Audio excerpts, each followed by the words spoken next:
Baik, selamat malam. Saya Fidul Gifari dari Komputasi Geologi A akan mereview tugas 1 dan 2. Jadi untuk tugas pertama kali ini tentang bagaimana caranya kita convert sebuah data dari Excel untuk nantinya akan di-output sebagai berbentuk grafik. Yang pertama kita nge-call modul matplotlib-nya dulu. Nah, ini fungsinya untuk mengubah data yang kita punya yang nantinya akan berubah menjadi grafik. Lalu yang kedua ini kita import dari data CSV ini data Excel lah. Kita udah dapat sini sebagai berikut. Kolomnya 4 dan baris 74. Lalu yang ketiga kita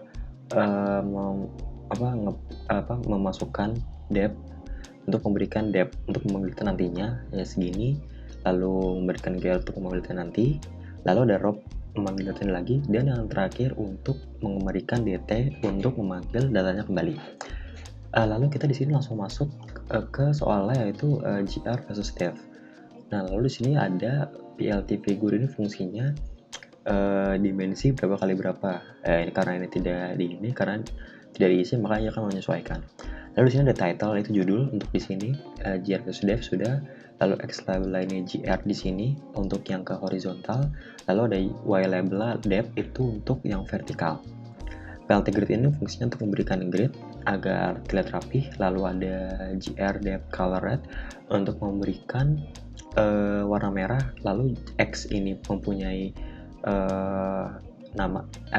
keterangan gr, dan yang vertikal ini depth yang y ya. Oke. Lalu di sini invert axis ini kita membalikan y axis, karena biasanya kalau misalkan kita tidak membalikan yang ini nanti ia akan terbalik, makanya dia membalikan y axis. Lalu yang terakhir kita menggunakan kode plt show, itu akan memberikan hasil akhir. Lalu seperti ini. Sama seperti yang lainnya, kurang lebih tinggal tinggal merubah dari titlenya x label lah, y label. Lalu di sini juga ada, dan ya serupa lah, sama. Ya kurang lebih seperti itu. Nah, ini untuk yang tugas pertama. Yang tugas kedua, ini tentang if else statement, loop, break statement, dan continue statement. Yang pertama kita mengambil dari sumber dulu sini. Saya menggunakan dari yang sumber ini dari City of Typical Rocks Type and Mineral PDF. Di sini kita saya masukkan A sama dengan 2,5. Jika A itu 2,5, maka yang di print akan batuan sedimen. Jika A sama dengan 2,79, maka nanti yang di print akan batuan beku. Karena A ini 2,5, sehingga yang keluar ia akan batuan sedimen. Oke. Lalu sama aja seperti ini, A-nya 2,79. Jika A-nya 2,79, maka akan keluar batuan beku. Lalu di sini ada batuan sedimen jika 2,5, tapi jika bukan keduanya maka batu metamorf. Maka karena A ini 2,79, maka yang keluar batu beku. Sama seperti ini dan seperti yang di atas sama. Loop ini fungsinya untuk memberikan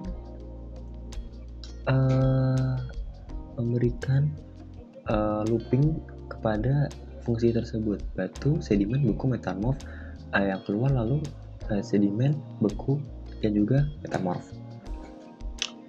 Lalu sama seperti di batu sedimen, ya sama saja sandstone, shell, limestone, untuk memberikan looping terhadap data dari masing-masing.